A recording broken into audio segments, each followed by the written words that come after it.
Welcome back guys. So आज आपण काही न्यूमरिकल्स प्रॉब्लेम बघतोय फर्स्ट चॅप्टरवरचे. 4 प्रॉब्लेम्स मी सॉल्व्ह केलेले आहेत. त्यातला पहिला प्रॉब्लेम आहे प्रॉब्लेम नंबर 13, देन आहे problem number 16, then 18 and then 19. आता पहिला आपण होतोय पेज नंबर 24 वरती problem number 13. The coefficient of static friction between the coin and the gramophone disc is 0.5. Okay, gramophone disc आहे आणि कॉइन त्याच्यावरती प्लेस केलेली आहे. म्हणजे कॉइन आहे तो ग्रामोफोन डिस्क वरती प्लेस केलेला आहे आणि त्याच्यामध्ये कोएफिशिएंट ऑफ फ्रिक्शन आहे 0.5. सो कोएफिशिएंट ऑफ फ्रिक्शन 0.5 म्हणून आपण म्यू ची व्हॅल्यू गिवन मध्ये मेन्शन केली आहे 0.5. त्याला युनिट नाहीये फ्रिक्शनला, कोएफिशिएंट ऑफ फ्रिक्शनला युनिट नाही. It is a unitless and dimensionless quantity.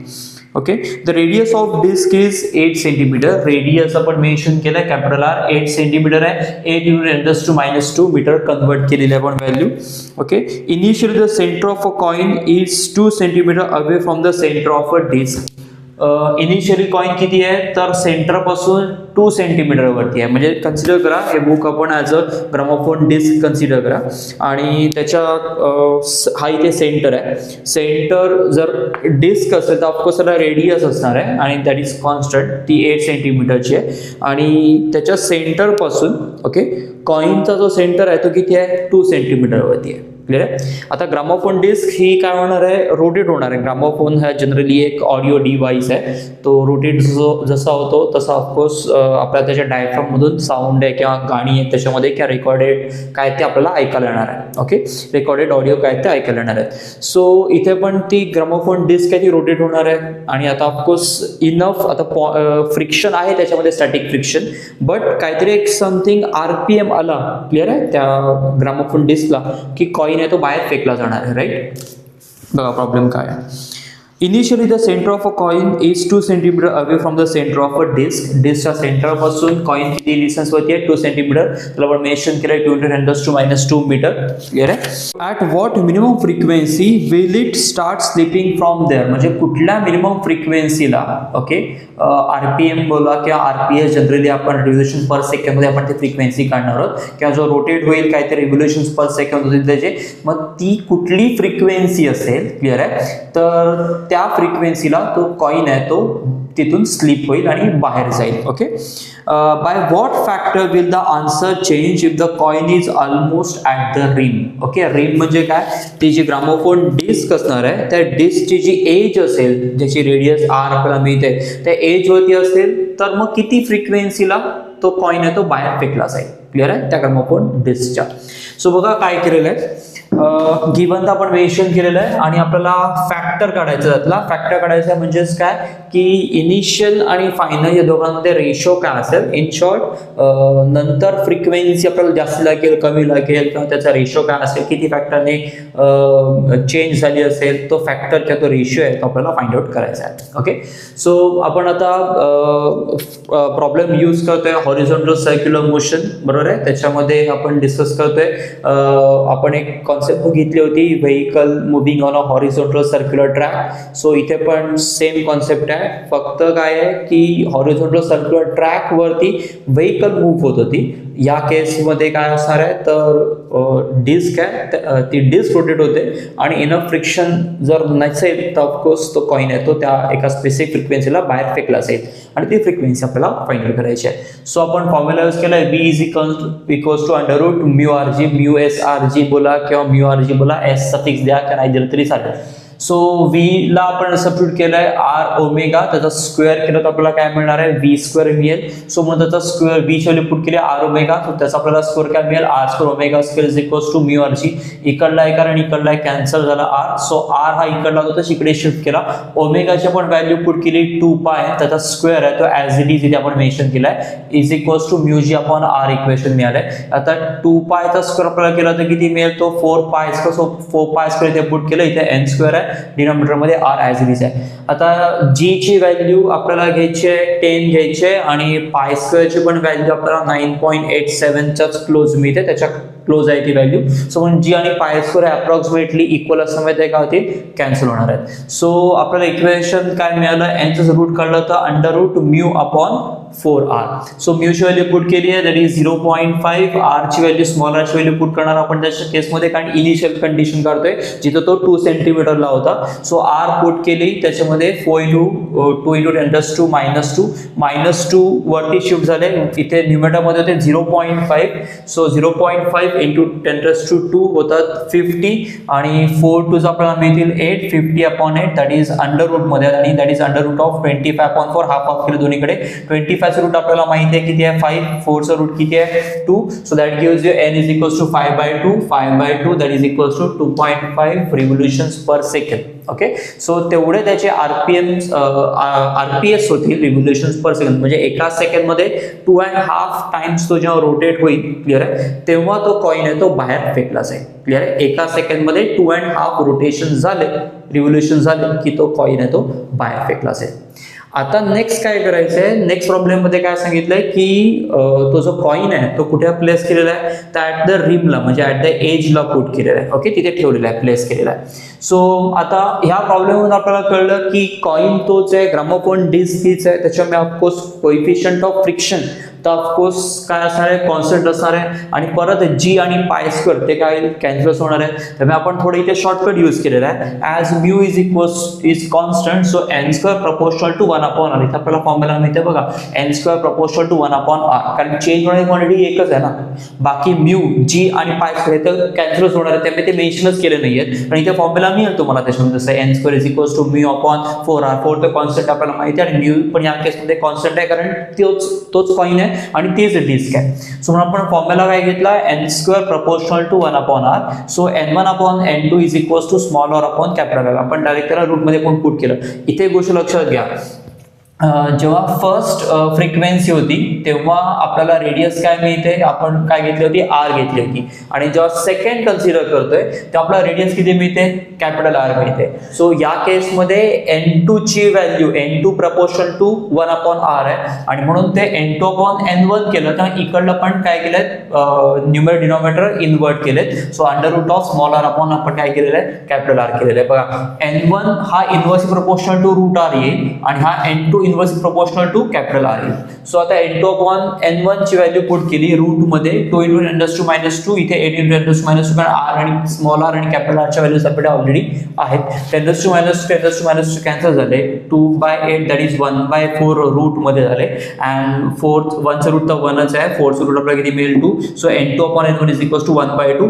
हा n1 तिकडे शिफ्ट करा किंवा काय फरक नाही पडत आहे, म्हणजे n2 is equals to n1 चा आपल्याला काय मिळणार आहे, हाफ मिळणार आहे. n1 किती होती, 2.5 RPS. ती काढायलाच पाहिजे, गरज नाहीये, त्याने फॅक्टर विचारला होता, म्हणून आपण फॅक्टर काढला किती, 1/2. आता फॅक्टर 1/2 आला म्हणजे काय, की इथे जर तो कॉइन 2 सेंटीमीटर वरती असेल त्या ग्रामोफोन डिस्कच्या सेंटर पासून, तर त्याला बाहेर पडण्यासाठी, स्लिप होण्यासाठी तिथून त्याला किती RPS पाहिजे, तर 2.5 RPS पाहिजे. म्हणजे हा झाला 1, हा झाला 2, आणि तिसरा कंप्लीट नाही, तिसरा हाफच असणार आहे. ओके, एका सेकंदमध्ये झाले पाहिजे, तरच तो कॉइन काय होईल, बाहेर स्लिप होईल. आणि ते जर सेकंड कंडिशन असेल तर n1च्या म्हणजे 2.5च्या पण किती होईल, हाफ होईल, म्हणजे एक कंप्लीट होईल. क्लिअर आहे, आणि त्याच्यानंतर 1/4 होईल, हाफ पण होणार नाही. क्लिअर आहे. सो 1.25 RPS बोलला तरी चालेल, बट फॅक्टर विचारला होता म्हणून आपण त्याची व्हॅल्यू काढली आहे, हाफ मध्ये काढली आहे. सो हा n1 तिकडे शिफ्ट केला तरी चालेल, नाही शिफ्ट केला तरी चालणार आहे. ओके, आता नेक्स्ट आहे प्रॉब्लेम नंबर 16. प्रॉब्लेम नंबर 16 काय ते बघूया. During a stunt, a cyclist is undertaking horizontal circle in a cylindrical well of radius 6.05 metre. Okay, एक सिलेंड्रिकल वेल आहे, म्हणजे विहीर आहे बोलूया आपण त्याला. आपण एक्झाम्पल बघितलं होतं, वेल ऑफ डेथ, मौत का कुआ, राईट. तेच इक्वेशन, त्याचंच इक्वेशन आपल्याला यूज करायचं आहे. सो रेडियस आपल्याला किती मिळाले त्या वेलची, 6.05 metre. Then if the necessary friction coefficient of friction is 0.5, again we have mu is equals to 0.5. 0.5 ला आपण 1/2 लिहू शकतो, राईट. नेक्स्ट आहे, how much minimum speed should the stunt artist maintain, आणि मिनिमम स्पीड किती मेंटेन केला पाहिजे. The mass of the artist is 50 kg, म्हणजे व्ही मिनिमम काढायचं आपल्याला आणि मास ऑफ आर्टिस्ट किती आहे तर 50 kg. मिनिमम स्पीड का मेंटेन करायला पाहिजे, कारण त्या मिनिमम पेक्षा जर खाली आला तर आपण मध्ये माहिती आहे जेवढा स्पीड वाढेल जास्ती असेल तेवढा ऑफकोर्स तो तिथे राहील, स्टे होईल म्हणजे तो मोशन मध्ये राहील आणि पोझिशन होल्ड करेल, सर्क्युलर मोशन, त्याच्यावर सर्क्युलर मोशन. जर स्पीड कमी झाला तर ऑफकोर्स व्हेकल खाली येईल आणि कंट्रोल नाही करता आलं तर ऑफकोर्स ऍक्सिडेंट होण्याचे चान्सेस आहेत. सो इथे आपल्याला मिनिमम स्पीड पाहिजे की ज्या मिनिमम स्पीडच्या खाली आपल्याला यायचं नाहीये. ओके, अदरवाईज तो खाली पडेल. दुसरं काय करायचं आहे, इफ त्याचा मास दिला 50 kg, so m is equals to 50 kg. If she or he increases the speed by 20%, how much will be the force of friction? त्याने स्पीड जो वाढवला आहे तो 20%, म्हणजे इनिशियलच्या मिनिमम आहे त्याच्यापेक्षा 20% वाढवलेला आहे. सो त्याच्यापेक्षा 20% वाढवलेला आहे ना, म्हणून आपण दिलेलं आहे V minimum plus 20% of V minimum, त्याच्यापेक्षा इन्क्रीज केला म्हणून केलेला आहे. So Fs is equals to आणि तो क्वेश्चन मार्क आहे, म्हणजे काय आपल्याला विचारलेलं आहे how much will be the force of friction. So force of friction आहे तो पण आपल्याला फाइंड आउट करायचा आहे. सो व्ही मिनिममचा फॉर्म्युला आहे वेल ऑफ डेथ मध्ये √rg अपॉन म्यू.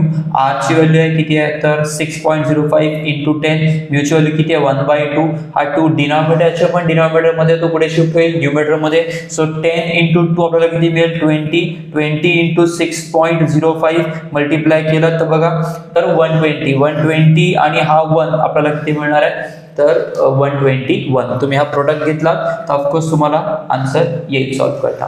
सो आता या केसमध्ये आपल्याला रूट मध्ये मिळालं 121. So answer is V minimum is 11 metre per second. So next problem is problem number 18. Okay, बघा प्रॉब्लेम नंबर 18 काय आहे तो. A cyclist is undergoing a vertical circle inside a sphere of death.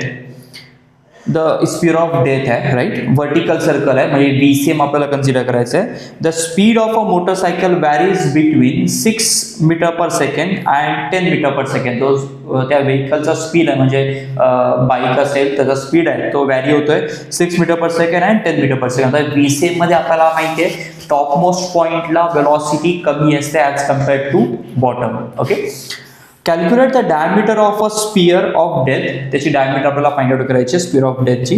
And what are the minimum values of the possible for the two speeds. त्या दोन्ही स्पीडसाठी minimum values काय ते पण आपल्याला फाइंड आउट करायचे आहेत. सो फर्स्ट टॉपला आपण consider केलं speed that is 6 metre per second, बॉटमला आपण कन्सिडर केलं 10 मीटर पर सेकंड. आपल्याला डायमीटर काढायचे, diameter is twice of radius आणि VA आणि VB आपल्याला काय काढायचे आहेत मिनिमम व्हॅल्यूज काढायचे आहेत. सो त्याला आपण डॅश लेबल केलं और V मिनिमम लेबल केलं तरी तुम्ही त्याला तरी चालणार आहे.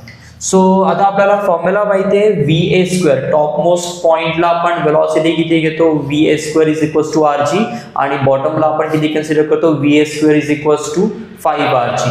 ओके, सो VA² VB² आपण मेन्शन केलं, दोघांमधला डिफरन्स घेतला 5RG minus RG that is 4RG. So आपल्याला काढायचं होतं 2R, D काढायचा होता पण R करून परत त्याला 2 ने मल्टिप्लाय करत बसायची गरज नाहीये. सो त्यालाच आपण स्प्लिट केलंय 2 इंटू 2RG राईट. सो आता त्याच्यातला आपल्याला जो 2R आहे तो आपण प्लेस केलेला आहे, 2 आणि G आहे तो डिनॉमिनेटर पुट केला VB² मायनस VA² च्या. आता VB² मायनस VA², VB² ची VB ची व्हॅल्यू 10 त्याचा स्क्वेअर किती आहे तर 100, VA ची व्हॅल्यू किती आहे 6 त्याचा स्क्वेअर केला किती येणार आहे 36. सो 2 इंटू 10 इथे आहे 100 मायनस 36 अपॉन 20.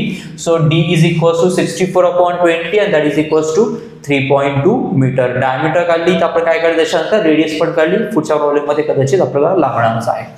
सो त्याच्यानंतर आता आपण टॉपमोस्ट पॉइंटला मिनिमम वेलॉसिटीचा formula VA' is equals to √RG, कारण अगोदरच्या केसमध्ये रेडियस नव्हती. क्लियर आहे. आता ते रेडियस यूज करून आपण फॉर्म्युला फाइंड आउट करतोय. So R is 1.6, G is आपल्याला प्रॉब्लेम मध्ये 10 घ्यायचे या सगळ्या प्रॉब्लेम मध्ये. सो इथे आपण √16 चं रूट किती मिळतं आपल्याला 4 metre per second. Next VB' √5RG, बॉटमला मिनिमम वेलॉसिटी किती पाहिजे √5RG, टॉपला √RG. तेवढ्या जर नसेल तर ऑफकोर्स VCM परफॉर्म होणार नाहीये. So that is √5 into R is 1.6, G is 10. Multiply केल्यानंतर 16 into 5, 16 √5 किती मिळेल 4 आणि √5 as it is. So the answer is 4√5 metre per second. Okay, next आहे प्रॉब्लेम नंबर 19. बघूया. मेटॅलिक रिंग, ओके, रिंग दिली आहे ज्याचा मास किती आहे 1 kg. सो रिंग आहे म्हणून आपण मेन्शन केलं आहे mass of ring, okay, that is equals to 1 kg. Has a moment of inertia 1 kg metre square. त्याचा moment of inertia is I, रिंगचा आहे, बरोबर आहे. सो आय आर आपल्याला दिलेला आहे किती 1 kg metre square. When rotating about one of its डायमीटरच्या अलॉंग दिलाय, मग तिला आपण सफिक्स मध्ये डी पण मेन्शन केलंय. Moment of inertia of ring about its diameter is 1 kg metre square, right. It is moulded and remoulded into a thin uniform disc. Ring होती, त्याला नंतर हीट केलंय, मेल्ट केलंय आणि कन्वर्ट कशामध्ये केलंय, डिस्क मध्ये केलेलं आहे. सेम मटेरियल आहे, मास ऑफकोर्स काय राहणार आहे, सेम राहणार आहे त्या केसमध्ये. सो म्हणून त्याच्यामध्ये मास ऑफ अ डिस्क पण आपण किती मेन्शन केलंय 1 kg, ओके.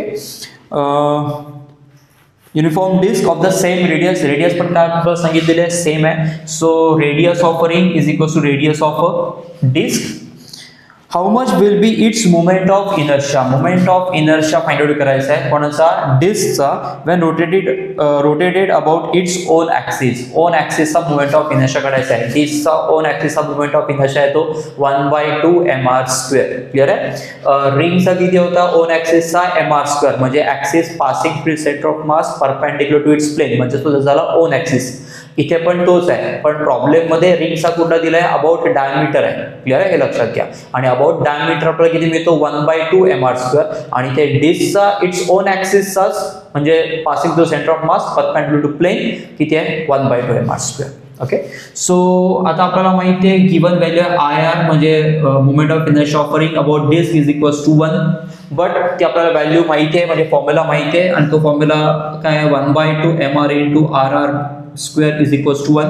सो त्याच्यावरनं आपण कुठली व्हॅल्यू काढली, RR² ची व्हॅल्यू काढली आहे, राईट. सो 2 इकडे शिफ्ट होईल, mr ची व्हॅल्यू तर ऑफकोर्स किती आहे 1 आहे, राईट.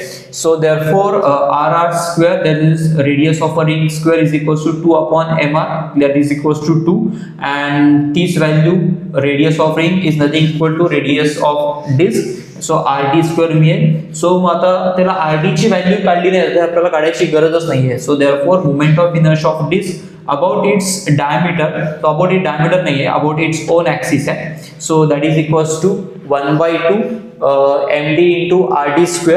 सो आपल्याला 1/2 इथे आहे, 2 ॲज इट इज आहे, इथे 1/2 md शेवली आपल्याला माहिती आहे 1च आहे, इथे मेन्शन केलेलं आपण गिवन मध्ये. RD² शेवली किती आहे, तर डायरेक्ट आपण 2 पुट करायचे, 2 कॅन्सल, असं किती येणार आहे 1 kg मीटर स्क्वेअर. सो हे होते आपले 4 प्रॉब्लेम्स IMP आहेत, एक्झाम मध्ये आलेले आहेत. आणि 2 to 3 मार्क्स, 3 मार्क्सचे नाही आहेत कुठले, बट 2 मार्क्सचे प्रॉब्लेम्स आहेत.